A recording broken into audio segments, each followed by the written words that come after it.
tornado passed our house. It was gone.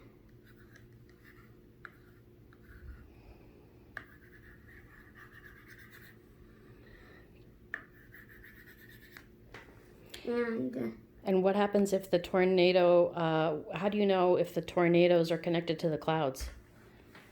Well, you could probably see that it's attached to the cloud because it has to be on the cloud so it can move.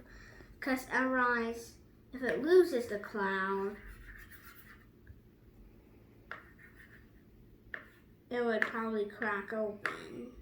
Yeah, like that. And then we would be safe because everybody in all directions, this way, this way, this way, this way, would all be safe. Yeah. Unless some of them got hurt because they had to deal with the tornado. Oh. But it could still be alive and attached to the cloud because it's moved that way to the southeast, I think. So it's probably far ahead by now.